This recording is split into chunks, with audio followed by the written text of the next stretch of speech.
inicial de univariada para analisar estatística entre pares de variáveis, medir relação, eventualmente correlação, interdependência de pares de valores, por isso bivariada. Tá? Nós podemos ter um problema multivariado, de várias variáveis, mas nós vamos, nesse momento, ver as relações de pares. Mesmo que nós tenhamos 10 variáveis diferentes, nós vamos olhar duas a duas. Tá? Nós vamos ver estatística bivariada, que é o primeiro passo para a extensão de estatística multivariada. Perdão. Tá?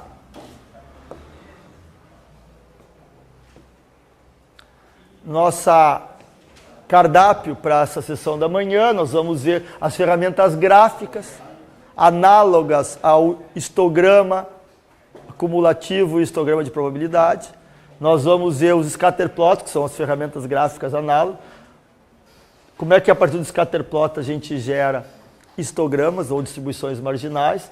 Nós vamos ver as estatísticas descritivas que a gente aplica em bivariada, que é a covariância, o coeficiente de correlação linear, o coeficiente de correlação de rank.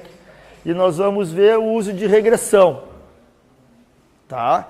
Muito comum para fazer preenchimento de dados faltantes, a partir de uma regressão.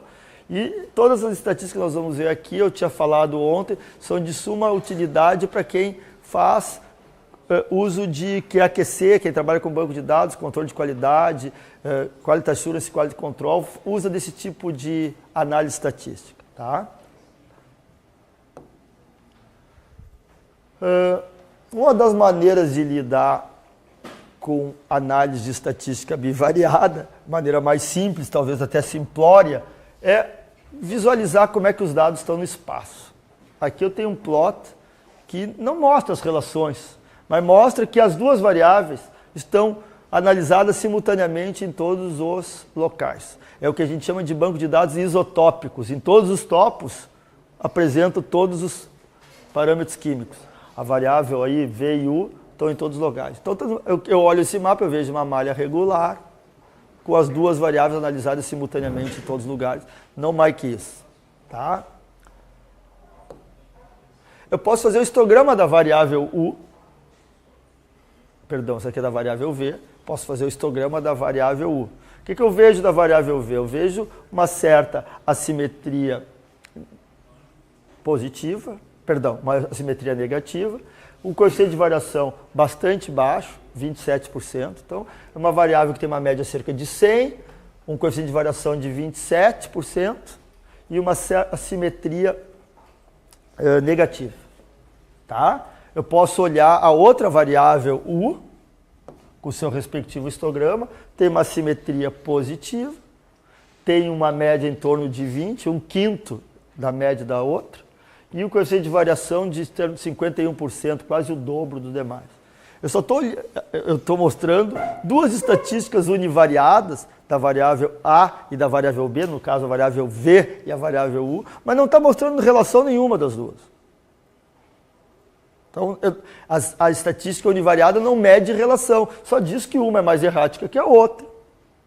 Diz que a ordem de magnitude dos valores de V sistematicamente são maiores que U, mas não mede quão parecida ou quão correlacionada uma está com a outra. Então nós temos que ir avante com as técnicas anteriores, porque as técnicas anteriores não eram suficientes para medir o que nós queremos medir agora, que é dependência. Tá? Isso aqui foi o que eu acabei de citar, o que nós vimos naqueles slides. Simetria as duas são assimétricas, uma simetria positiva, outra negativa. V, magnitude dos valores de V é maior que de U.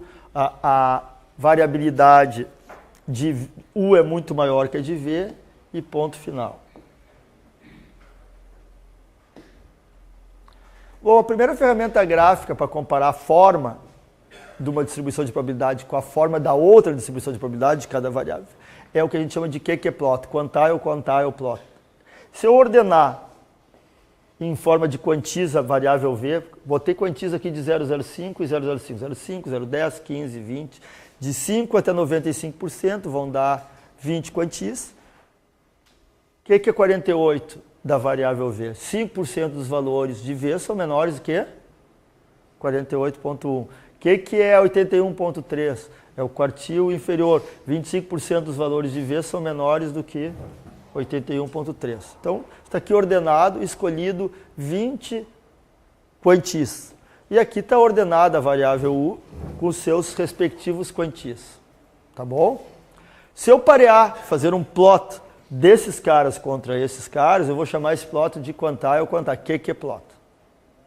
Tá bom? Só para alerta, esses dois valores não estão no mesmo lugar no terreno. Não estão colocados. Estão, sabe-se lá onde. Eu só estou aqui plotando os quantis de uma distribuição com os quantis da outra distribuição. E se eu fizer um plot dos dois quantis, e está aqui os 20 pontos plotados, então aqui o que é plot? Se os dois histogramas das duas variáveis fossem idênticos, eles iam plotar a 45 graus, acreditem, isso aqui é uma reta a 45 graus, só não está a 45 graus porque os eixos não estão na mesma escala. Se os eixos estivessem na mesma escala, estaria uma bissetriz, só que está distorcida porque a escala... Se os dois histogramas fossem idênticos, vamos ver se vai funcionar o... Custa uma fortuna, vamos ver se vai funcionar a coisa.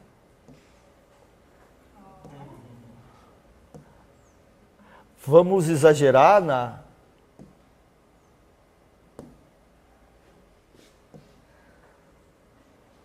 Se as duas distribuições fossem idênticas, os dois histogramas seriam idênticos e o que é plot? Plotaria assim. Então, o que é plot? É um medidor da similitude da forma do histograma da variável A contra a variável B. Quanto mais diferentes eles forem entre si, agora vamos botar um outro cara aqui. Quanto mais diferente, quando eu fizer o que é plot, mais longe da reta bissetriz eles serão. Por exemplo, esses plotados, esses que é plot, estão assim. Eles estão horrivelmente diferentes. Então, o que está dizendo? Olha, U é completamente diferente de V, não tem similitude nenhuma de forma. Isso também é uma boa técnica para verificar se a modelagem, a compartimentação dos domínios interpretados faz sentido. Porque eu espero que quando tu tenha feito uma geointerpretação dito que lá é diferente daqui, espero que as estatísticas de lá sejam diferentes daqui. Se tu acabou de dizer que lá é banana e aqui é laranja, eu ploto o histograma das bananas da laranja, ele plota aqui, Ricardo Rade, o que está dizendo? Caramba, o que tu está chamando de banana e laranja, na verdade, estatisticamente, é a mesma coisa. Deu um que é plota igual, os histogramas são muito parecidos. Daí eu vou te desafiar, Paola, não dá para agrupar os dois no mesmo saco, porque tu tá porque lá é uma rocha tal e aqui. Tá bom, mas os teores nesses dois domínios, estatisticamente, são idênticos. Então vamos grupá-los, porque se não tem diferença, para que dividi-los? Tá? Agora, se tu grupou, se tu compartimentou e de fato são diferentes, você tem que plotar diferente. Tá bem? Bom, então é um medidor de forma, similitude da distribuição de probabilidade de uma variável com a outra. Adiante. Um que é plot, já falamos essas coisas. Mas eu posso ir além. Em vez de plotar os 20 quantis ou 10 quantis, tantos quantos eu quiser, eu posso plotar todos os pares de pontos, não posso? Eu não tinha lá 100 dados no dataset colocados numa situação isotópica, simultâneas 100 leituras de V e de U. Cada local eu tenho as duas variáveis lidas. Posso fazer um gráfico de dispersão, chamado de scatter plot, ou em português gráfico de dispersão de uma contra a outra? Posso. Então está aqui todos os 100 valores, pares de valores lidos da variável V contra a variável U. Esse gráfico aqui, as amostras estão colocadas, estão no mesmo local, Reinaldo. Certo? Então, se eu pegar e clicar nesse pontinho aqui, eu vou lá no terreno, esse pontinho tem um teor 85 por 10. Se eu voltar uns slides para trás, vai ter um lugar no terreno,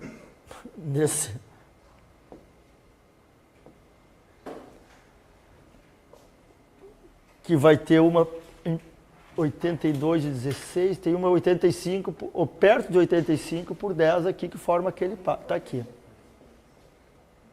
Tá? Então, esse está plotado contra ele. É isso que está visto ali. Tá? Bom, isso aí é uma coisa bastante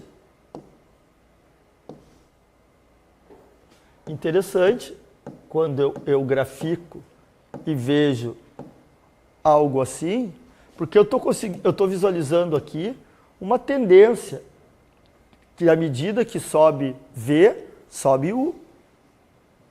Tá? Segundo, bom, aqui eu fiz uma coisa meio exponencial, mas se eu fosse mais... Se eu estivesse aplicando isso aqui em QAQC, em duplicatas, eu estou vendo que quando eu reanaliso a mesma coisa, volta ao mesmo resultado. Num QAQC eu quero fazer um scatterplot e gostaria que os valores do scatterplot plotassem a 45 graus com pequena dispersão em torno da correlação perfeita, né? Porque se eu estou reanalisando a mesma coisa, o que deveria dar? A mesma coisa. Não vai dar. Desculpa a notícia péssima às 11 da manhã. Quando eu reanaliso a mesma coisa, não dá a mesma coisa. O que significa? Filosoficamente falando, que nem no lugar que eu supostamente conheço o fenômeno, eu de fato conheço o fenômeno. Nem no lugar que eu acho que eu conheço, eu não conheço. Porque se eu reanaliso no mesmo lugar, cada reanálise vem com um valor diferente. Deu para aceitar isso? Tu não faz uma duplicata, não dá outro valor. Faz uma triplicata, não dá o terceiro valor. Qual é o valor do lugar?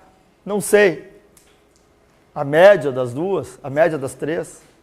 É mais ou menos aquilo ali. Deu para entender que no lugar amostral é mais ou menos aquilo ali. E o erro daquele valor, Belisário, é tão grande quanto for a dispersão das tuas duplicatas do teu processo de QAQC.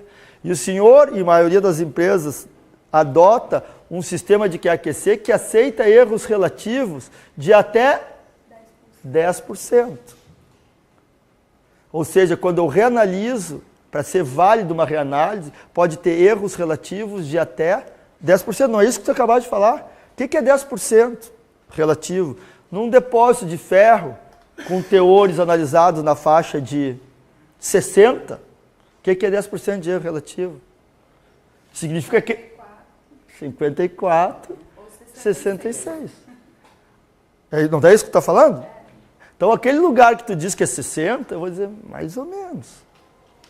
Pode. Mas para teores acima de 30, a gente aceita um pouquinho menos. Um pouquinho menos. Então, tá 5%, tá bom? 5%? Então tá, então 5, 6 e 5, 30, 3 pontos. Então vai ser entre 63 e 57. Eu só quero fazer uma piada com o que a gente faz na vida.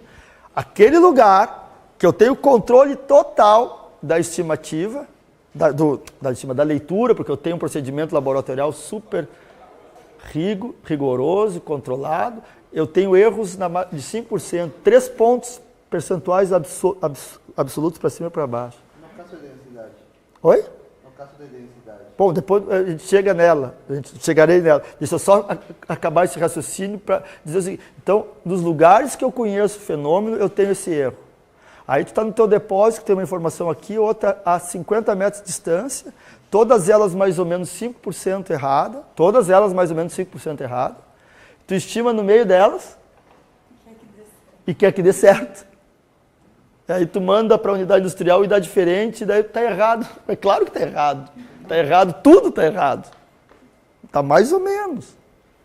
Quando o meu chefe não entende que uma estimativa leva com erro, eu só peço para ele reanalisar um dado do dataset. Eu vou dizer, todo aquele dataset, tu reanalisar todos os lugares, vai dar tudo diferente, compreendeu? Imagina estimar, no meio desses dados, vai estar mais errado do que o mais ou menos 5%, que é o erro dos dados, não é? Se tem 5% de erro dos dados, interpolar com dados que estão 5% errado a 50 metros de distância, vai estar mais errado, pelo menos, do que 5%. Então, quando tu faz um prognóstico de um valor, espera que aquele valor não dê. Porque não há chance daquilo dar, só por obra do acaso. Tá claro? essa aceitação da limitação humana de fazer prognóstico, eu já tenho no meu coração. Não, vai estar errado, tudo bem. Não quero que erre muito, mas que não vai dar aquilo, é certo. Não adianta brigar e gritar. Agora, a sua pergunta da densidade, o que tem a densidade? Não, no caso, por exemplo, da densidade, você falou que na indústria normalmente fica 10%, né? Mas na densidade, às vezes temos menos informações de densidade que de teores, né? Tá. Então, Então eu vou escrever. Isso aqui não faz parte do nosso escopo desse momento, mas eu não vou me furtar de falar. Tá?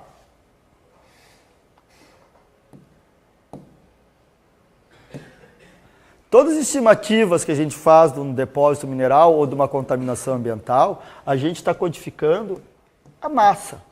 Vou botar aqui massa do metal, que é o volume geointerpretado pelo modelador, vezes a densidade dentro daquele volume, vezes o teor dos bloquinhos ali dentro. Se eu converter teor vezes massa, vai dar a quantidade de metal, de zinco, de níquel, etc. Estamos de acordo?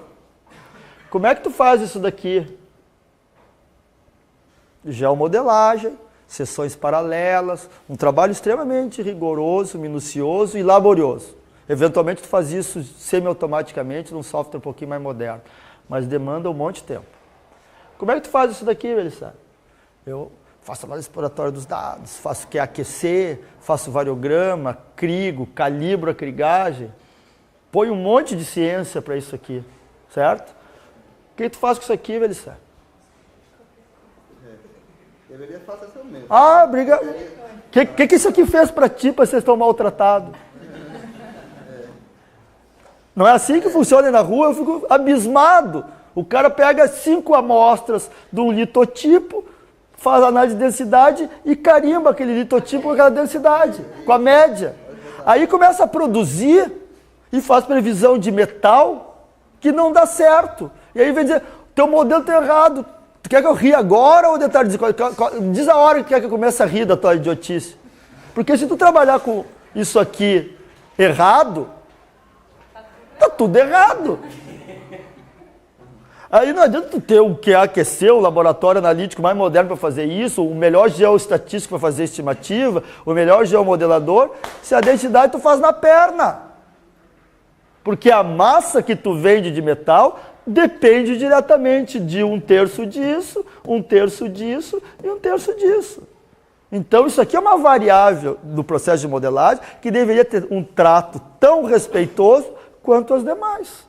Ou seja, eu deveria fazer análise de densidade em todos os corpos de prova, em todas as amostras, e modelá-la espacialmente como qualquer outro parâmetro. Ou não? Deveria. Bom, fazem. Não. Tá? Sejam felizes, cada um faz o que quiser. Né? Não pega a média do depósito análogo. Vamos na literatura. O que nós temos? Nós temos um saprolito tipo tal. Pega uma tabela de saprolito tipo tal e vê o que tem. Tem 1.6, 1.9. Não é assim? Desculpa. Claro, deixa eu agora defender. Rho, densidade, tem um coeficiente de variação relativamente pequeno. 15%. É uma variável geológica que, entre aspas, que varia pouco. Tá? Então, ela aceita um pouco mais de desaforo. Não precisaria amostrar tanto, porque ela varia pouco. Mas pegar da literatura, ou pegar 5 tipos, depósito de carvão em Santa Catarina, há 15 anos atrás, vão fazer estimativa de recursos minerais para certificar, que ia sair um projeto para essas leilão de energia aqui, que tinha que certificar a massa do depósito. Todos os furos lá descritos, com as espessuras, convertendo isso, todos analisados de densidade. O que a empresa sistematicamente usava? Existe uma publicação do DLPM, lá de 1900 e caixa prego, não sei quanto é que é, tá lá um livrinho, eu chamo os livrinhos preto, que é o anuário do carvão, está lá a densidade da camada, 1,85. Porque fizeram um monte de ensaio naquela época, era 1,85. E aí o que se usa naquela região? 1,85. Aí eu pego 213 furos de sondagem, todos com densidade. O doutor, faz aí a histogramia da densidade dos 213 furos. 201. Bom, 201 não é 1,85. Daí é depósito Kinder Ovo, veio com uma surpresa agradável, porque tu estimar com 1,85, claro, se tu estimar com 1,85, vai ter uma massa. Quando tu for minerar, a massa que tu vai minerar é com 2, então vai ter uma surpresa agradável, vai ter mais do que tu achar, vai achar uma coisinha, um presentinho ali dentro. Esses são os bons. Ah, eu fui conservador. Pô, não é conservador, tu fosse errado. E apareceu mais. Mas de vez em quando tu abre o teu Kinder Ovo e não tem nada dentro. Daí tu tá ferrado. Não é? É essa história. Daí chora. Então, por que tu trabalhava com esse dado? Ah, porque todo mundo trabalha. Pois é, eu cheguei aqui e se trabalha com esse. Quantas vezes tu chega num lugar, não, isso aqui já era assim antes de eu chegar, mas tem memória de cálculo, isso aqui não, tem ensaio, não, então não tem fundamento. Não tem fundamento. Só uma pausa para refletir. A gente voltou à cadeira de avaliação de depósito. Quando eu entrei aqui na faculdade, em 1986, todo semestre eu fazia um monte de saída de campo para levar os graduandos, e eu também, para aprender o que estava acontecendo ali na empresa A, na B, C, porque me enriquecia. Faz uns 15 anos que eu não faço mais saída de campo.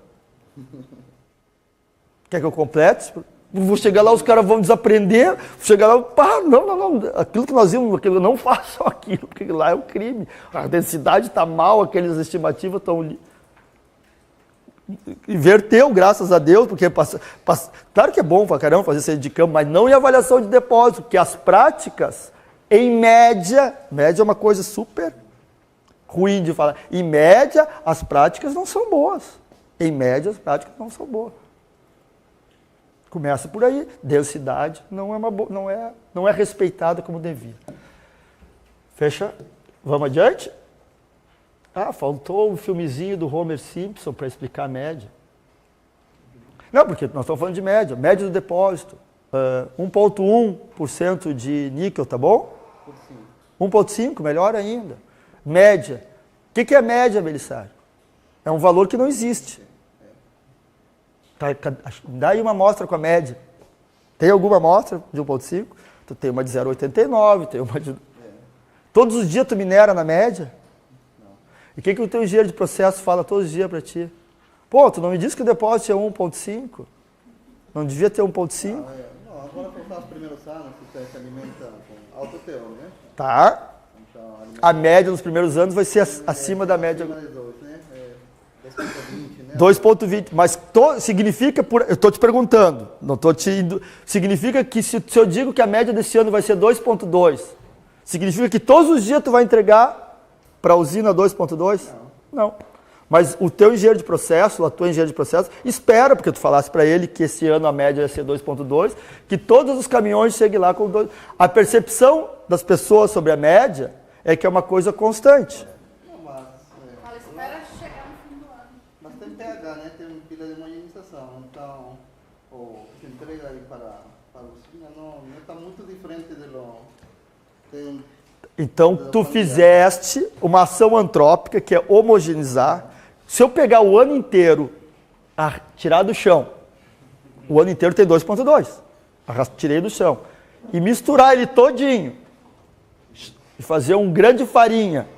E depois retomar essa farinha com fatias, que chama processo de blendagem e homogenização. O teor médio de cada pedacinho que eu entregar para a usina será 2,2.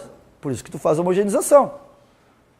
Agora, se tu pegar cada caminhãozinho saindo lá da operação e mandar para a usina, só a média aritmética de todos os caminhãozinhos dará 2,2. Mas eu garanto que cada um dos caminhões jamais terá o 2,2. É por isso, né, que você tem que ter a pH, porque senão o processo, né, é muito sensível. Na tua operação, tá? Mas sabia-se que existe uma escola de pensamento que quando tu fala que uma coisa é uma média, então não precisa mais nada, está resolvido. Cumpre-se a média. Não cumpre-se a média. A média só vai ser cumprida se estiver tudo homogeneizado. E não vai estar... In situ não está homogeneizado, só está homogeneizado por uma ação humana, que custa pra caramba essa ação humana. Tá claro? Então a média é uma coisa que não existe. Depois eu vou mostrar depois do almoço para vocês rirem um pouco. Porque o Homer está no meio do incêndio, pegando fogo, e está com a cabeça, o Homer Simpson, está com a cabeça dele num bloco de gelo e está com as pernas dele no fogo. E ele começa a gritar, legs are burning, minhas pernas estão queimando. My head is freezing, minha cabeça está congelando. Daí ele coça aquele barrigão dele. Middle, very pleasant. Ou seja, a temperatura corpórea dele está legal. Só que ele congelou o coco, torrou as pernas e, na média, ele está bem. Mas ele não, ele morreu, gangrenou a cabeça e torrou os pés. Mas a temperatura média é 36. Se tu botar um pé numa fogueira e outro pé num tonel de nitrogênio líquido, a temperatura média tua está 36. Tu está bem? Não, tu está morto. Mas qual é o significado da média? Nenhum. Nenhum. Então não se iludam. O que eu estou medindo? Qual é a temperatura média do dia? 28 graus. Ótimo. Só que às 4 da tarde estava 45, o cara morreu de desidratação e de manhã estava 8 graus, negativo, estava no deserto. Morreu todo mundo de hipotermia ou de desidratação. Bom, mas como? Temperatura média daquele lugar lá é 28 graus, super agradável. Então entendam o que vocês estão falando, porque vamos para a densidade. Densidade média, mas pode ser mais ou menos. Minério de ferro, 2,3 densidade. Itabiritos friáveis, 13 densidade. Os primeiros horizontes, densidade média, 2,8. Os mais lá do fundo, 3,2. Em média, 3. Passa anos dizendo que é 3, mas é 2,8. Ou seja, está faltando 10% da massa nos primeiros anos, porque tu está dizendo que é 3, só que tu está minerando um cara que é 2,8. Falta, porque tu está sempre menos. Depois tu acerta, porque tu está na densidade correta. Depois sobra. Tu está sempre errado, porque tu está trabalhando na média. Tá, esse aí é o scatter plot.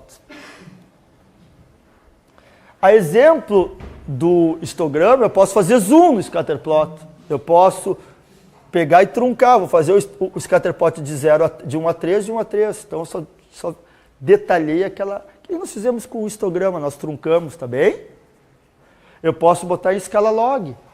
Log do ouro, log do cobre, tá? Só para facilitar a visualização. As mesmas truques que a gente usava no histograma, a gente pode usar no scatter. Isso aqui eu volto depois. Correlação, medidas estatísticas agora para medir, porque até agora não mostrei nada como é que eu meço a correlação, a similitude de uma coisa com a outra. Primeira técnica, ou primeira estatística, perdão, para medir correlação, a nossa velha equação, soma todo mundo e divide por N, ou seja, a média. Só está aumentando os termos aqui. Correlação. Tá? Correlação pode ser medida por covariância. Quanto que a variável x covaria com a variável y. Quanto mais as duas crescerem ao mesmo tempo, maior vai ser a covariância. Quanto mais as duas diminuírem ao mesmo tempo, maior vai ser a covariância.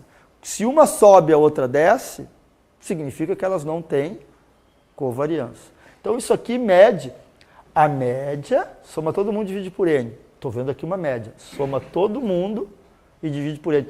Do produto de pares formado pela variável 1 menos a média dela, multiplicado pela variável 2 menos a média dela. Vamos para o depósito de níquel. Níquel menos a média de níquel, multiplicado por cobalto menos a média de cobalto. Estou acabando de medir a covariância do cobalto com níquel. Se eu tiver 1000 dados de níquel com 1000 dados de cobalto, eu vou ter 1000 termos nesse produto. Vou fazer a multiplicação desses 1000 termos e vou dividir por 1000, que vai ser a média do produto desses pares. Claro que para fazer essa operação, eu tenho que ter níquel e cobalto no mesmo lugar I. As duas estão locadas no mesmo local I. Não posso ter níquel aqui e o cobalto ali. Como é que eu vou fazer isso? Eu preciso dos dois no mesmo local, porque aqui se eu tenho XI, eu tenho YI. O índice I é aonde elas estão. A amostra primeira da variável níquel com a primeira da variável cobalto no mesmo lugar. Então essas amostras estão colocadas. Se eu tiver um banco de dados heterotópico, elas não estão no mesmo lugar. Ora eu analiso níquel, ora eu analiso cobalto, eu não tenho no mesmo local as duas juntas, não dá para aplicar essa equação, tá claro? Porque eu preciso das duas no mesmo lugar. Entendeu? Esse cara aqui tem sinal, porque quando os termos maiores que a média vão gerar positivo, os termos menores que a média vão ser negativos, certo? Então vamos fazer uma interpretação gráfica desse cara aqui. Depois eu vou... Se eu tenho os dois subindo, aqui eu falei do níquel e cobalto, vamos para o meu exemplo, ouro e prata. Ouro sobe, prata sobe. Botei aqui um tracejadinho, ó, na média do ouro e aqui na média da prata.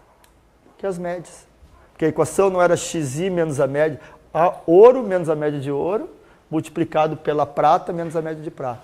Os caras que estão aqui nesse quadrante, todos os ouros aqui são maior que a média do ouro. Então o primeiro termo, AU menos a média de AU, vai ser sempre positivo.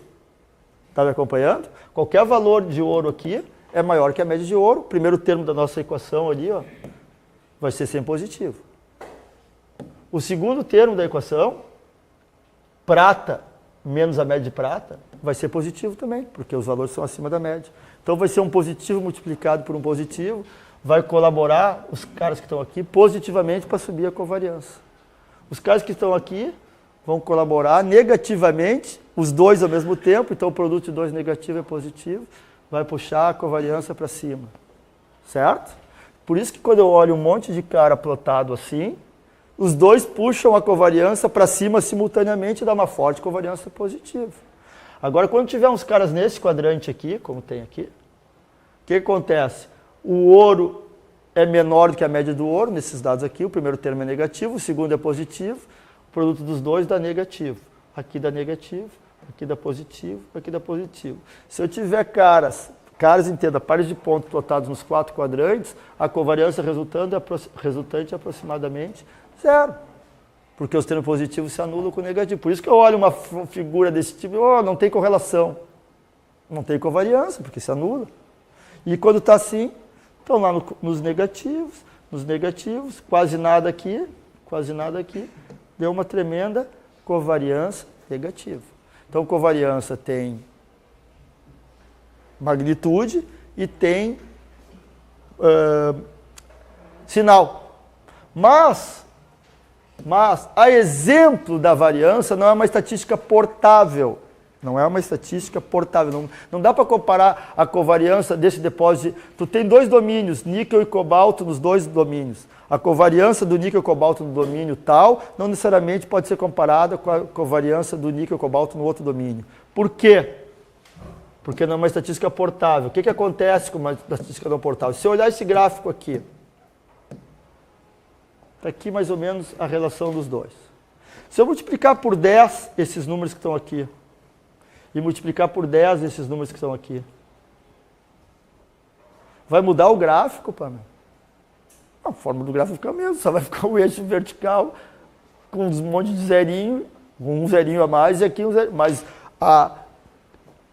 ao olho humano a percepção de correlação continua idêntica. Só que a covariância, se eu multiplicar por 10 aqui, vai ser 100 vezes maior. Certo? Mas tu acha que aumentou a correlação só porque a covariância ficou 100 vezes maior? Acho que não, acho que está a mesma correlação. Bom, então não use a covariância para comparar a correlação num lugar com o de outro lugar. A exemplo que tu não deve usar o desvio padrão para medir a variabilidade se tu não relativizar, certo? Então o que tu pode fazer? Vamos relativizar a covariância. Divida a covariância, que está aqui no numerador, pelo desvio padrão da primária multiplicado pelo desvio padrão da secundária. Isso chama-se coeficiente de correlação linear. Que é aquele que a gente pega lá na HPzinha e calcula o ρ no Excel. O que é? Uma covariância estandarizada. Esse cara é portável, é comparável. Posso pegar um depósito níquel laterítico lá na China e outro no Brasil e comparar qual é a correlação níquel e cobalto de um lugar. Use o Rho. Porque daí não interessa a magnitude, se os teores lá médios são 1,5 e o outro são 3,2, vai entrar aqui, mas também vai entrar nessa estandarização. Então, esse cara aqui, coeficiente de correlação linear, tá, é um sumário estatístico portável. Tá? E ele vai ter sinal zero, quando não tem correlação, fortemente positivo, aproximadamente 1, e aproximadamente menos 1. O que é o coeficiente de correlação linear? Uma covariância estandarizada. Por isso que eu inverti a apresentação dos slides. Primeiro eu apresentei covariância, para depois o coeficiente de correlação linear, porque o coeficiente de correlação linear precede ao cálculo dele e a covariância. Na verdade, você nem vê isso quando tu manda calcular, tu já vem o cara lá entre menos 1 e 1. Só me deu o trabalho de explicar de onde é que vem aquele número. Vem de um cálculo de covariância, depois devidamente estandarizado. Tá bem? Mas esse coeficiente de correlação linear, também chamado de coeficiente de correlação de Pearson, ele tem algumas deficiências. Ele é bom, mas não é tudo de bom. Por exemplo, se eu tiver uma correlação desse tipo, tem um monte de cara plotado aqui, mas tem 3 do diabo que estão aqui, mais 3 aqui. Certo? O que esses caras vão fazer na nossa vida se eu fizer aquele grafiquinho aqui? Esse daqui colabora para cima e esse daqui colabora para baixo. Como isso aqui são valores extremos, muito distante da média, são valores extremos, a covariância gerada por eles, esse xi menos a média de xi e yi menos a média de yi é super grande, então ele puxa negativamente um monte, porque eles estão super longe do centro. Então os valores que plotam longe do centro afetam brutalmente a covariância. Então aqui, num conjunto de 100 dados, 94 plotam belamente ao longo de uma correlação quase perfeita. E 6 destoam, mas estão super longe, deteriorou completamente o coeficiente de correlação, porque a covariância vai ser próxima de 0, e o Rho também. Por quê? Porque pontos que plotam afastados da nuvem principal afetam a covariância. Da mesma maneira que, nesse caso, não tem nenhuma correlação, porque se tu der um zoom aqui, isso aqui é um lixo de correlação, vai ficar tudo...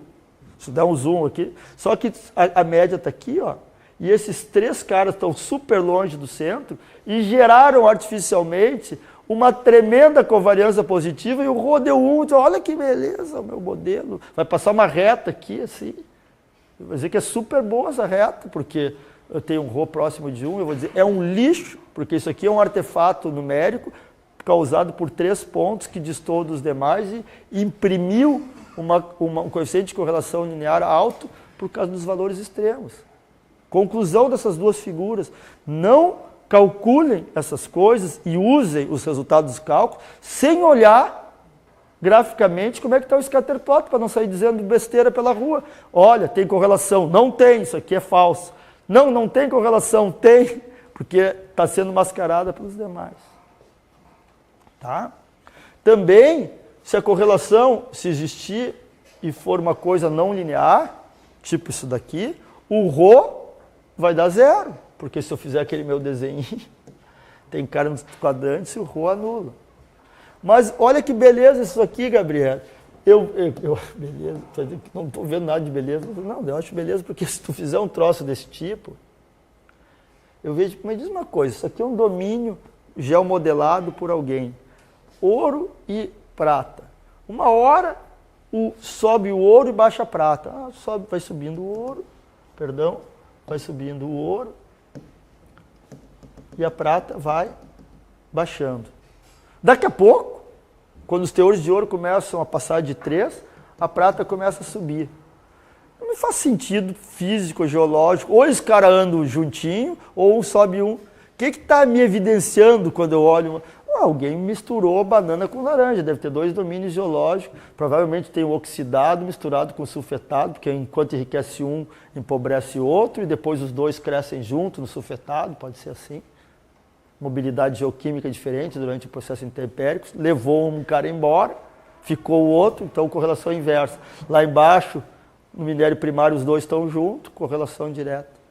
Então, eu vejo um scatter plot de teores, também é uma ferramenta interessante para, eventualmente, validar os domínios interpretados. Tá? Para quem trabalha em exploração, tudo que nós estamos vendo de bivariado é extremamente útil para checar os teus modelos.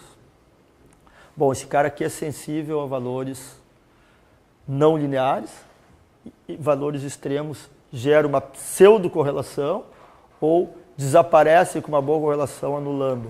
E aí o que apareceu na literatura? Apareceu o coeficiente de correlação de Rank ou de Spearman, que em vez de trabalhar com os dados originais, aqui estão os dados originais. Plotei os scatterplots dos dados originais, calculei o coeficiente de correlação linear com eles. Aí o cara falou assim, não, o negócio é o seguinte, esquece da magnitude dos valores e vamos ordenar os dados. Quem é o menor, tem 5 dados de x, 5 dados de y. Quem é o menor de x? Esse cara aqui. Então esse aqui é o 1, esse aqui é o 2, esse aqui é o 3, esse aqui é o 4 e o 5. Botei o rank, a ordem deles no dataset. E eu fiz a mesma coisa para o y. O menor é 1, o segundo é 2, o terceiro é 3, o quarto é 4 e o 5. Tá claro? Então agora, em vez de usar esses valores para medir a correlação, vamos usar esses valores aqui. Os ranks, não o valor absoluto, o valor lido, mas a posição que ele está no dataset. Eu estou vendo se os pequenininhos estão associados aos pequenininhos, se os médios estão associados aos médios, se os grandes estão associados aos grandes. Não interessa a magnitude dele.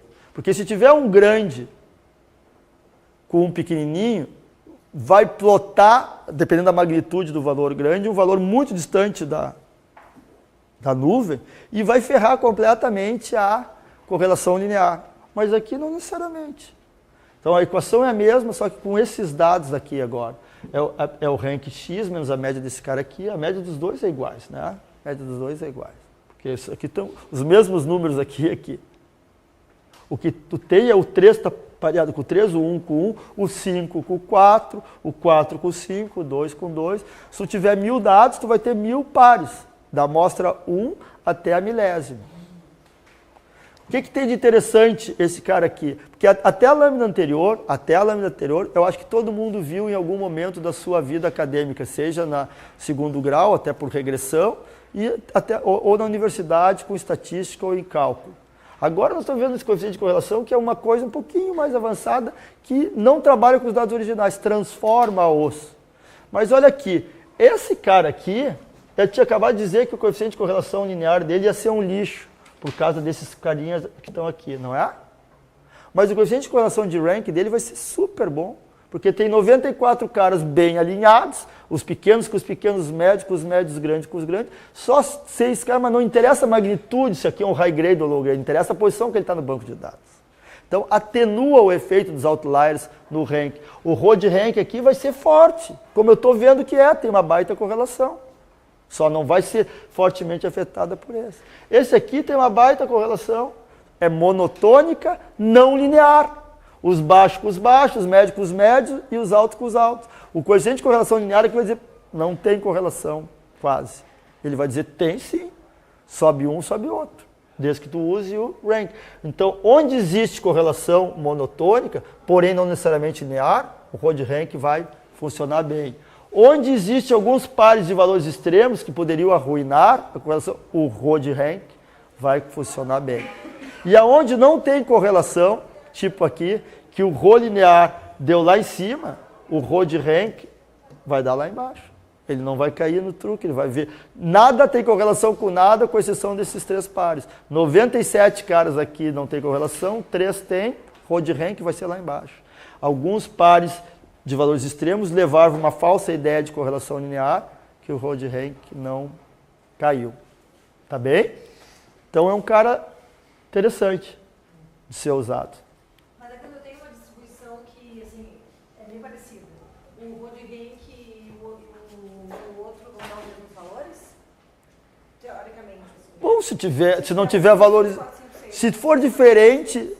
Dona Paola, se for diferente, tu sabe as razões. Ou não é linear, plota, ou se deram parecido é porque é linear e porque não tem valor extremo. Se não tiver valor extremo e for linear, vai dar parecidíssimo. Quanto mais valor extremo, pode pseudo gerar uma correlação ou pseudo, falsamente tirar a correlação. No final das contas, o rho linear, apesar de ser o mais usado, é o mais suscetível a ser afetado e te induzir a uma conclusão inadequada. Tá bem? Quantas horas são, senhor? 11h25. Então tá bem, vamos acabar com regressão. Tá? Nós podemos, e é muito usado, fazer modelos de regressão com base em scatterplot. O modelo mais simples que a gente pode ajustar é uma reta. Y igual a x mais b. Eu vou botar aqui o meu cobalto como função do níquel lá no teu depósito. Para quê? Porque eventualmente tenho dados faltantes, não tenho dados de cobalto em todas as pontos do depósito, ou magnésio, sei lá o quê. Faço uma regressão e ajusto uma equação. Aqui é a equação da reta. Dá para fazer outra equação? Dá para fazer o que tu quiser. Uma exponencial, polinômio de enésimo grau. Nós não vamos fazer isso, nós só vamos fazer a reta. Tá? Não é multivariada e nós vamos fazer só a reta.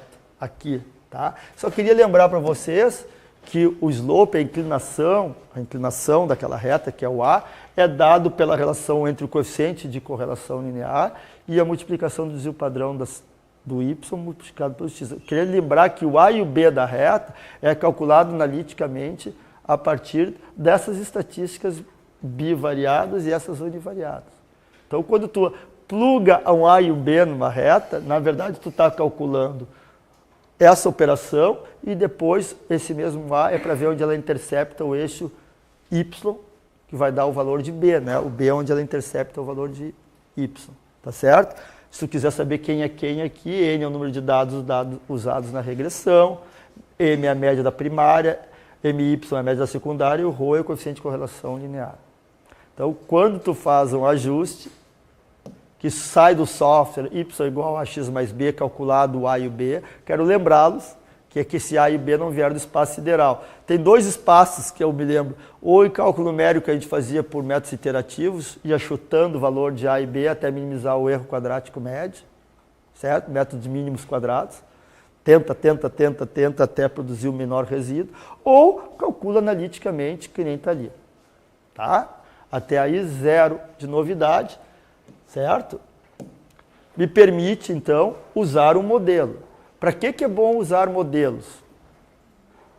O que a gente usa um modelo de regressão? Para estimar esse outro, quando esse outro está faltando. Tá? Se eu tivesse, num banco de dados multivariado, saúde, todas as variáveis em todos os lugares, eu não teria dados faltantes.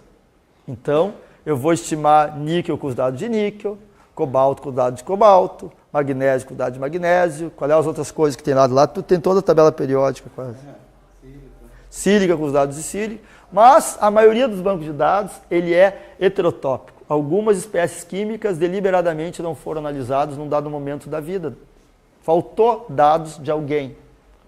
Mas aí algum chato diz para ti, mas eu preciso daqueles valores daquele lugar. Eu digo, mas não tem dado daquele cara. Vai lá e vai para o campo e coleta. Não dá mais. Tem que fazer o melhor que tu puder. Bom, então eu vou tentar uma regressão com alguém. Se tiver correlação com alguém, eu vou tentar imputar esses dados faltantes. Tá bom? Então é o que nós estamos fazendo aqui. Daqui a pouco eu vou abrir um zoom nesse... Quando a gente faz isso, então eu posso estimar a variável V, que é a que eu conheço mais, em todos os lugares. E nos lugares que eu tenho simultaneamente as duas, V e U, eu fiz essa equação de calibração. Vejo que U é 0,31 vezes V menos 11,5. Tá? Na verdade, tem um intervalo de validade. Tem que ser no mínimo V maior ou igual a 40 para ser usada essa equação. Caso contrário, vai dar um valor estimado negativo de U, tá certo? Então, para estimar um valor de U, tem que ser no mínimo maior que 40. Ou então, tu não usa esse modelo y igual a x mais b e usa uma reta y igual a ax, sem o b. Força que o b seja zero. Estão me compreendendo? Se eu não forçar que o b for zero, ele acaba passando aqui para baixo e Não vai pegar, olha aqui, se eu botar nessa equação, V igual a 20, quanto é que ele vai prever U? Não, 0,31 vezes 20, 2 vezes 3, 6. Então vai dar 6 menos 11,5, menos 5. Ó, estou anunciando que o teor de cobalto é menos 5%. Beleza. Tem um buraco na Terra faltando cobalto. Sempre que eu vejo um número negativo, eu vejo um buraco no chão faltando alguma coisa, porque se deu negativo, além de não ter, está faltando, está negativo, né? Não tem sentido físico nenhum, né? Quase uma piada. Então não adianta ficar fazendo um modelo matemático super elegante com estimativas fisicamente esdrúxulas.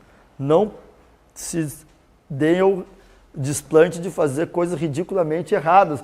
Ah, mas o meu modelo é super bom, o coeficiente de regressão era uma maravilha. Pois é, mas está dando um número errado. Nós não somos matemáticos, no sentido matemática, se tu não fizer a coisa que esteja consistência física, não tem sentido. Como o senhor me disse esses dias, é muito abstrato, é verdade.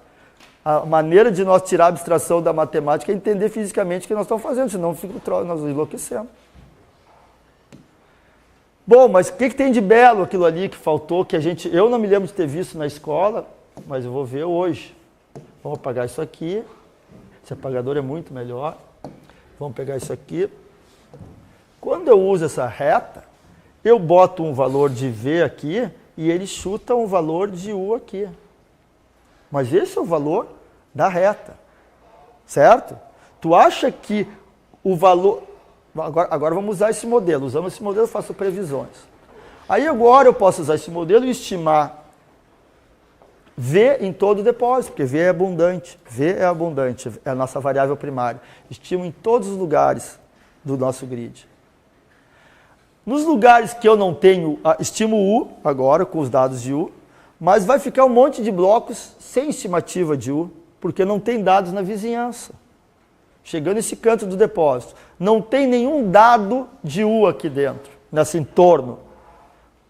Qual é os valores de U que o meu modelo vai prever? Nenhum, porque simplesmente eu busquei o valor de U em volta e não achei nada. Bom, mas daí eu posso usar a minha regressão, que se eu conhecer o valor de V aqui, eu posso transformar esse valor de V numa previsão por regressão de U. Tá bem? Com aquele modelo. Faz sentido? Faz sentido. Tá? Só que não esqueçam que essa previsão aqui tem um erro.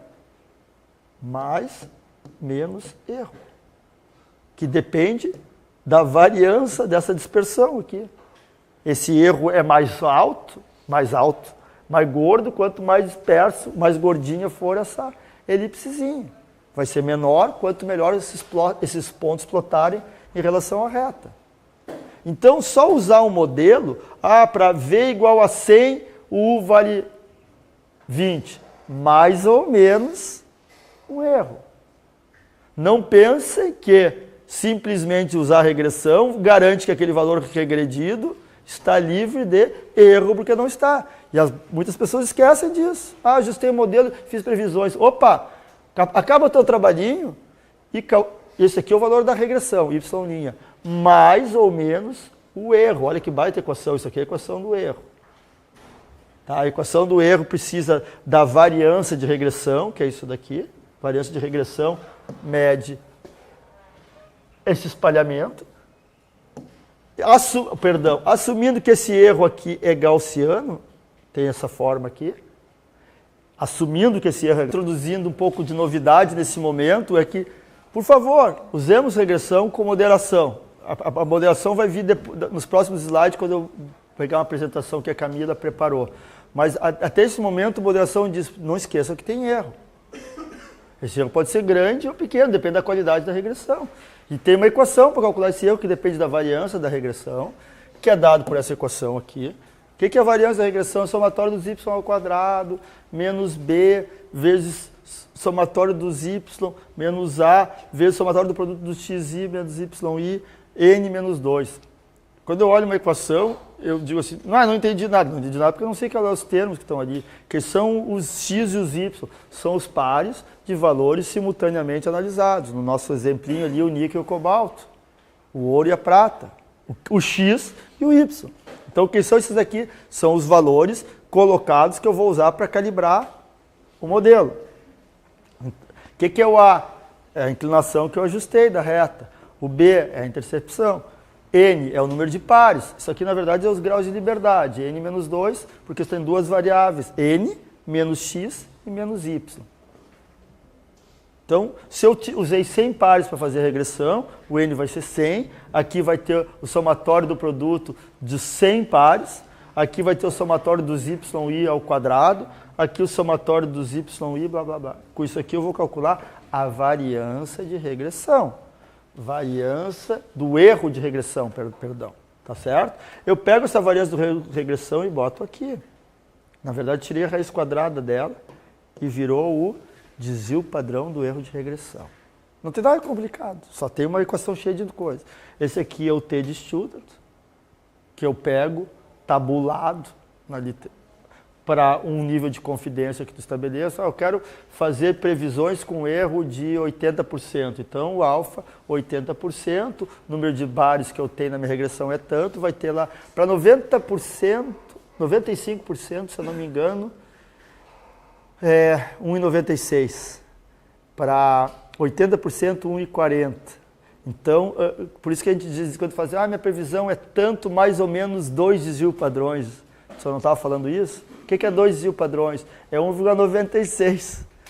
Arredondando para 2, é uma estimativa valor médio, mais um desvio padrão, mais 2 desvio padrões para cima, menos 2 desvio padrões para baixo, eu vou estar acertando em 95% das vezes. Então, o valor é o valor mais ou menos 2 desvio padrões. Com 95% de probabilidade, as minhas previsões vão ser aquele número mais ou menos 2 desvio padrões. Se eu quiser menos confidência, 80%, então a largura da banda vai ser menor. Que eu vou errar 2 em cada 100, 20 em cada 100, perdão, que é 80%, eu vou acertar 80 previsões e 20 eu vou errar. Para eu errar mais, a minha banda de estimativa de erro vai ser mais estreita. Quanto mais estreita o meu intervalo de confidência, mais chance eu tenho de errar. Tá? Então, isso aqui é tabulado, isso aqui é calculado, isso aqui, para cada valor usado na regressão, vai ter um erro calculado com essa equação. Então, um dos exercícios que nós vamos fazer é preencher o dataset de valores faltantes com regressão, mas calcular o erro da regressão. E depois, se tu quiser calcular o erro, tu pode pegar esse erro, que é valor absoluto, isso aqui é absoluto, divide pelo valor da regressão da reta, vai dar o erro relativo. Se eu disse que o teor era 10,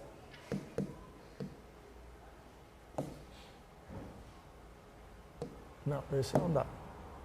Se eu disse que o teor era 10 e o erro absoluto era 2, eu vou dizer que o erro relativo é 2 em 10, ou seja, eu estou errando mais ou menos 20%.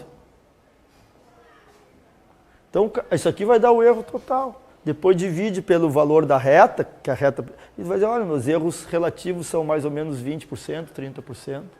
Daí, de fato, tu está medindo a qualidade da estimativa que tu faz por regressão. Porque eu vou fazer uma pergunta que vocês sempre fazem. Qual é o ρ bom para usar de regressão? Qual é o ρ? Eu vou dizer, perdi o 0,9999. Mas o ρ 0,6 tá bom para usar para regressão? Marcelo Batelocchi não está aqui. Ou tá? Não, não está. ρ 0,67 tá bom? Eu vou dizer, depende. Depende de quê? Depende do erro relativo que ele vai me levar na hora que eu usar. Se eu fizer um scatterplot com o ρ é 0,67, vou fazer previsão com uma reta com ρ de 0,67. Isso é bom ou isso é ruim? Respondendo, depende. Vou pegar esse ρ, que deu 0,67, vou calcular o A, o B, todos esses caras aqui. Vou calcular esse erro relativo e vou ver qual é a magnitude dos erros relativos. Mas os erros relativos dão mais ou menos 30% a 35%. poxa vida, está de mais, está de menos, eu vou dizer, eu acho que está bom. Mas estou errando muito. Já vou te explicar numa aplicação ambiental, está bom. Por exemplo, se o limite de tolerância é 10, se o limite de tolerância e eu estimei um lugar 15 e o erro é 30%, eu tenho certeza que aquele lugar está contaminado. Mesmo que eu baixo, eu 30% para baixo, ainda está acima do limite de tolerância. Então, eu não tinha nada naquele lugar. Peguei uma informação secundária, usei regressão, e mesmo fazendo regressão com erro de 30%, aquele valor estimado deu 15%, com erro relativo de 30%, eu tenho estatisticamente certeza que aquele site está contaminado. Acabei de tomar uma decisão de engenharia, alicerçada numa probabilidade, mesmo sem ter nenhum valor lido daquela variável ali. Me achei extremamente útil. Ah, mas tu não tem certeza se é 15, ou 18, ou 11. E aí, preciso saber qual é o valor para te dizer que tá ruim o lugar? Não. É irrelevante se o valor é 18, é 11. Tá ruim. É isso que estava perguntado. Tá? Então, muitas decisões que a gente toma, não precisa saber o valor absolutamente certo. Tem que tomar a decisão certa. Mandar para o lugar certo. Minério tem que mandar para o minério, estéreo tem que mandar para o estéreo. Contaminado tem que ser remediado, não contaminado tem que ser deixado. Não precisa saber o valor com 2 casas decimais para saber se a decisão... Desculpa, para beira o ridículo, a gente fica fazendo uma... Não, mas tem um erro aqui no... Caramba! Tá limpo. Não... Tu quer ficar acertando? Fica aí, eu estou indo embora.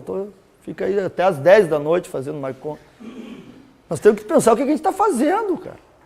Senão a gente se perde. Entenderam?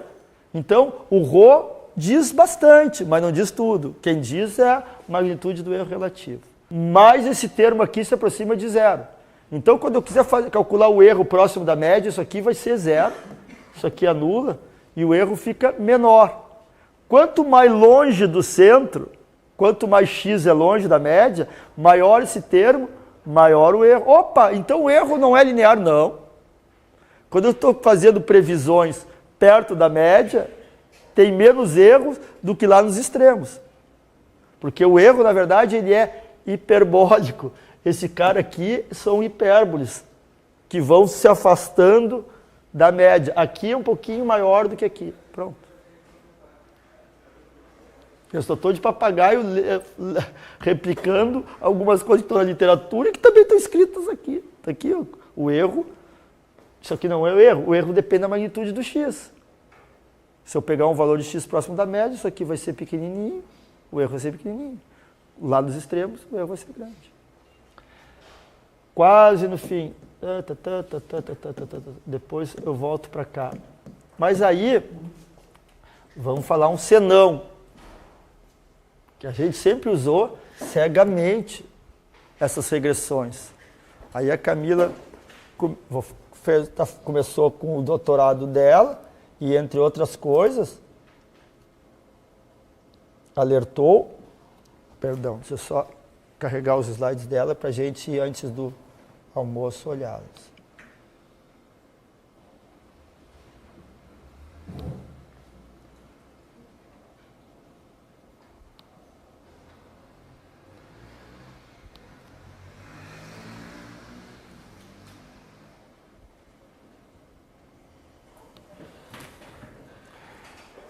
Como a Camila estuda profundamente a questão de por que os dados faltantes estão faltando. Desculpa a bobagem, a redundância.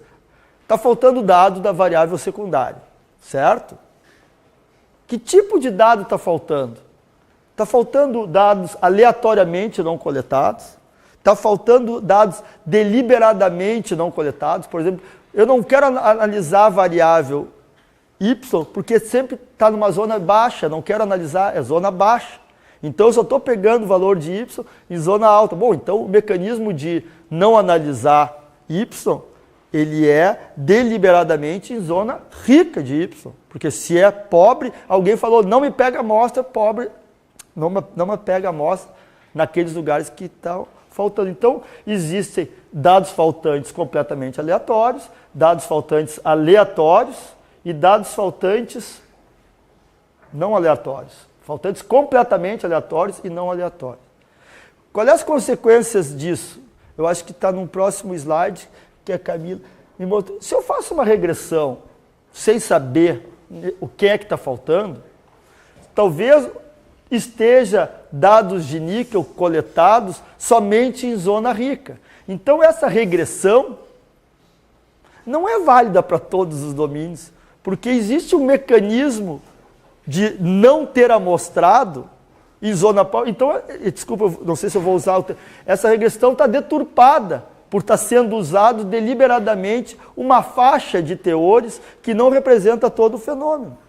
Ele não é aleatório, no caso. Então, o tipo de a incompletude dos dados afeta diretamente da estatística e, consequentemente, da qualidade da regressão. A falta de dados deve ser considerada e tratada adequadamente. Porque senão eu fico todos os semestres aqui dizendo, então está faltando dado, faça uma regressão, faça um enfio por regressão, aí tu ajusta a regressão, calcula o erro e está tudo bem. Nananina, ela vem aqui e diz assim, não, para um pouquinho, por que está faltando?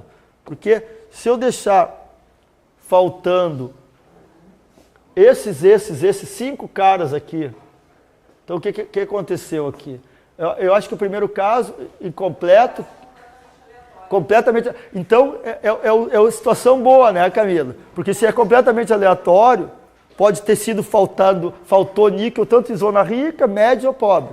Então, ela tirou 6 dados de níquel e refez a regressão, mas os faltantes são completamente aleatórios. A regressão foi muito parecida com a anterior e os erros relativos de usar a regressão completa ou daqueles faltantes foi mínimo, certo, Camila?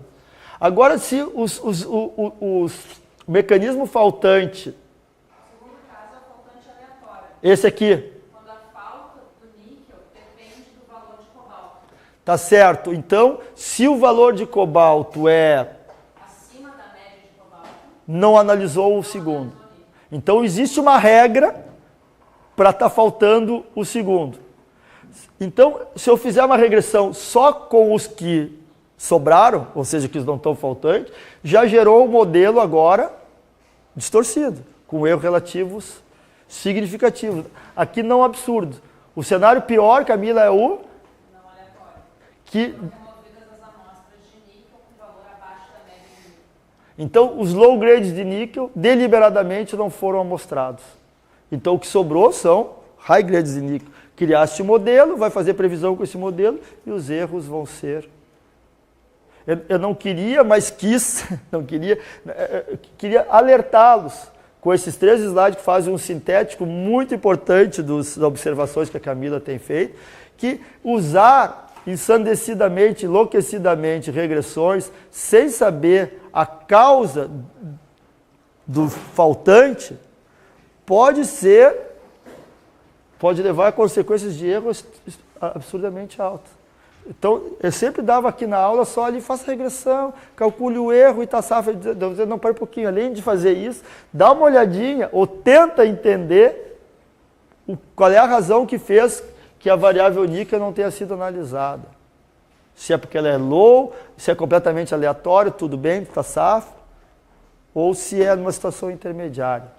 Então, é esse adicional que eu queria dar esse semestre, de regressão não ser usada sem uma checagem das razões que levam a não ter sido amostrado a segunda variável, a faltante. Tá? Se for essa situação, tranquilo. Se não for essa situação, bom, o que eu faria nessa situação? Eu usaria a regressão, Camila, mas só aplicaria ela nos lugares que a variável cobalto fosse alta, porque ela só vale aonde os dois são altos. Então não adianta pegar e ter um cobalto low grade e aplicar a regressão, porque aquela regressão não vale naquela situação. Tá bem? Acho muito importante essa contribuição de entender por que está faltando. Porque a gente está vendo mundo afora as pessoas fazer enfio, que a gente chama preenchimento do modelo por regressão, usando uma regressão com base nos lugares que tu tem as duas. Tá, mas e quando eu não tenho a segunda? Por que eu não tenho a segunda? Por que só sobrou esse conjunto de dados? Ah, só sobrou esse conjunto de dados quando o níquel e o cobalto eram altos. Bom, então, isso aí só vale quando o níquel e o cobalto são altos. Tá bem? Fiz o uso daquela metodologia de regressão, associada a ela o cálculo do erro de regressão. Está aqui a equação de...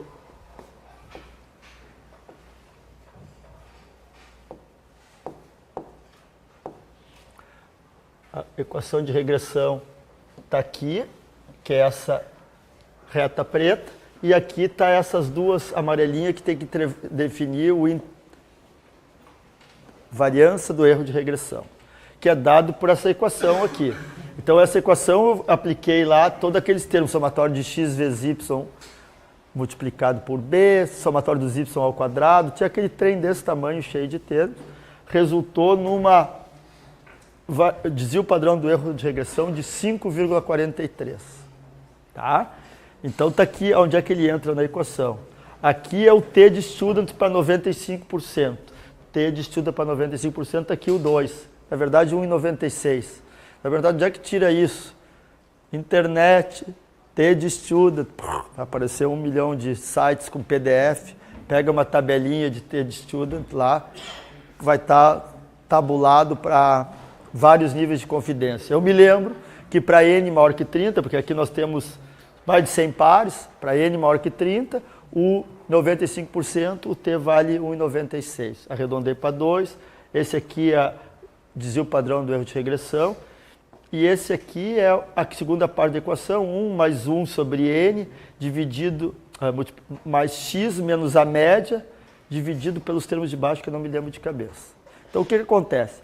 Cada vez que eu quiser fazer uma previsão do valor y, eu vou ler qual é o x naquele lugar ali.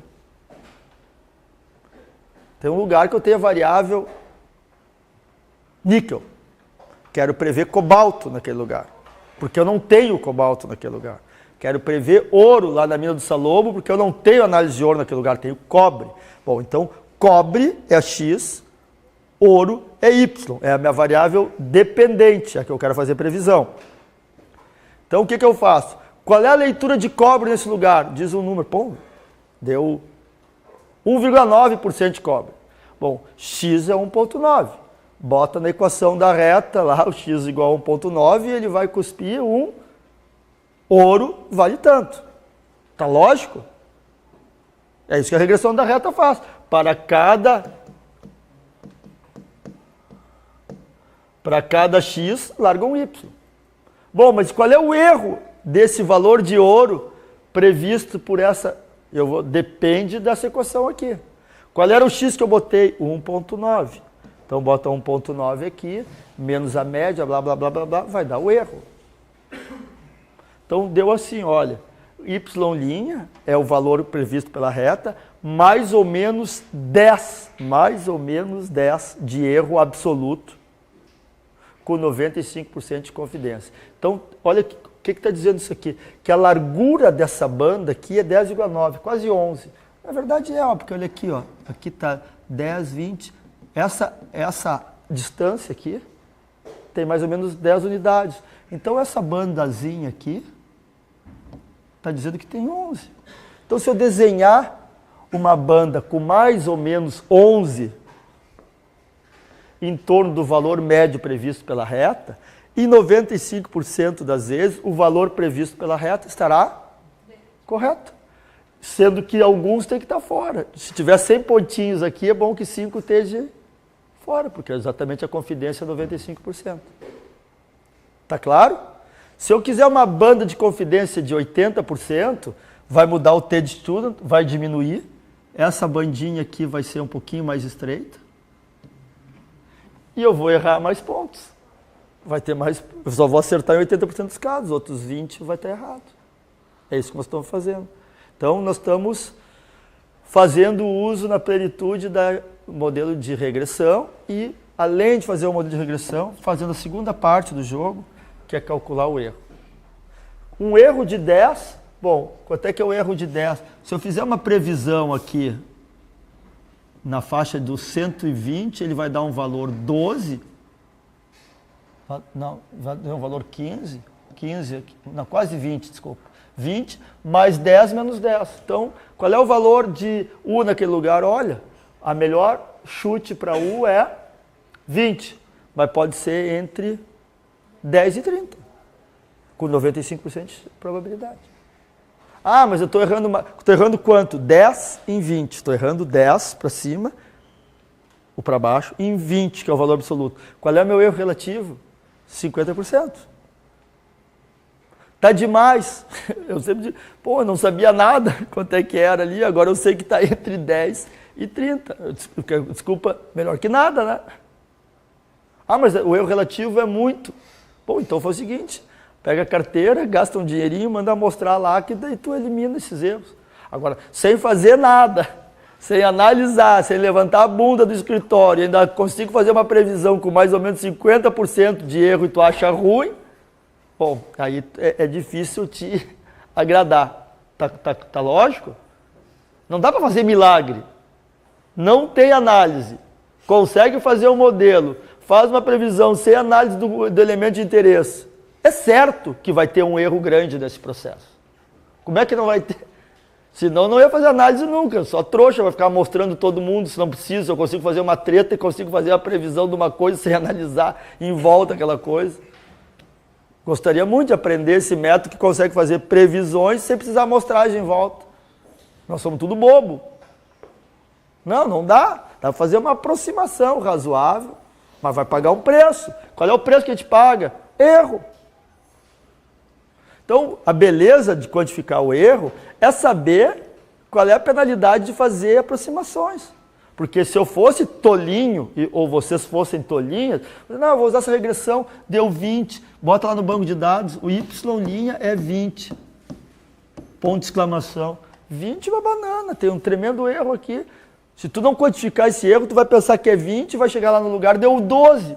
Mas tu disse que era 20, deu... Bom, mas se eu disser que é 20, mais ou menos 10, eu estou dizendo para todo mundo, não, é mais ou menos 10, com 95% de probabilidade. Acho que é mais, honesto intelectualmente falando, tu reportar um resultado assim, do que tu apagar isso aqui, ocultar. Se tu não escrever esse mais ou menos 10, ele não vai desaparecer da tua vida, ele só está oculto. Não codifiquei o erro, ele não vai deixar de existir, está lá, só não está vendo, tá bem? Então tá. Então, depois eu vou fazer o enunciado dos exercícios, mas é isso. Vocês vão fazer essa regressão com o dataset de exemplo. Próximo assunto. Algum não falou ainda, se não falou, eu falo por vocês. Mas por que não fez uma coisa mais sofisticada com a reta? Pode fazer uma exponencial, pode ser o polinômio do enésimo grau. Quanto maior o grau do polinômio, mais bonito fica o φ, do ponto de vista matemático. Do ponto de vista matemático, o r² vai diminuindo quanto maior for a ordem do polinômio, certo? Acabei de fazer uma regressão não linear, polinomial, do ouro contra a prata. Beleza? O r², esse aqui, é muito menor que o r² que eu tinha quando eu fiz aquela reta pobrezinha ali, y igual a x mais b. Mas por que tu fez a x mais b? Não fez, eu aprendi cálculo numérico, posso pegar outra função. Tá, agora o que eu faço com essa função? Matematicamente é mais elegante. Daqui até aqui ela faz sentido, certo? Porque sobe ouro, sobe prata. Daqui a pouco, esse cara aqui inverte. Fisicamente não faz sentido. Ou os caras sobem junto, ou eles descem junto. Agora, aqui, olha, o que acontece com o meu modelo? Quando o ouro for 4, a prata vai dar menos 10. Beleza, aqui dá um troço que não tem pé nem cabeça. Então, isso aqui não tem nenhum embasamento físico. A realidade não pode ser modelada por uma expressão matemática que não tem link com o meio físico. Isso aqui é matematicamente mais elegante. Então, o que acontece? O melhor ajuste no sentido puramente matemático não necessariamente é bom. Tá? Nós temos que ver se representa o problema físico que nós estamos abordando. Tá? Como diz, o meu orientador me ensinou duas coisas. Né? Você já deve ter visto aqui, keep it simple, né? Que sempre tu vê com uma coisa complicada, ela está errada. E daí escrevia debaixo assim, essa é o que eu mais gostava. E é Mc2. Se o Einstein conseguiu explicar a dualidade da matéria, energia, com essa equação, não vai ser tu, com o polinômio do sexto grau, que vai explicar como é que o níquel e o cobalto se relacionam. Não faz sentido. Se tu vier com uma coisa um pouquinho mais complicada que isso, dizer, está errado. E igual a Mc2. O níquel e o cobalto não pode ser mais complicado que ele, senão está errado. E eu comecei a dizer, pô, é mesmo, né, cara? Porque a gente acha, não, agora vou botar mais o polinômio, não sei quantos termos. Começou a botar coisa para complicar, tá errado. Porque E igual a Mc2. Então faz sentido. Soluções complexas, em geral, estão erradas. Vai para a mesa de design, começa de novo. Apaga tudo. Tá? Bom, acho que isso aí encerra. Eu posso... Isso aqui é... isso aqui eu...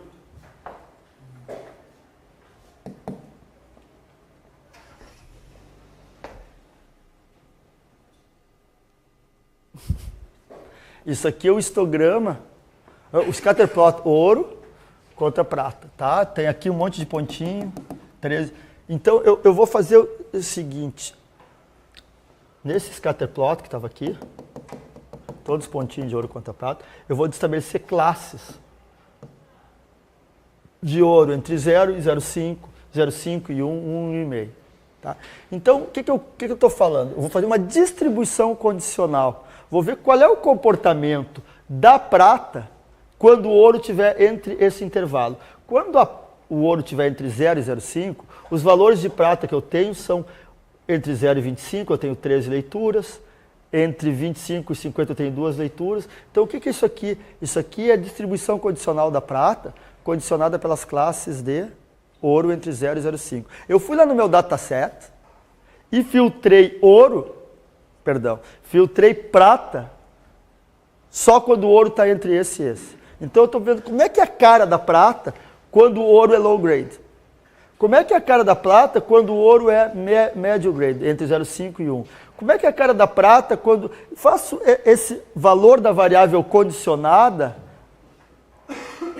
segmentado por várias classes da outra. Eu quero ver se a relação dos dois é igual nas várias faixas de teores. Então aqui eu tenho valores de ouro e aqui as estatísticas da prata, por exemplo, média, desvio padrão, para aqueles valores de ouro.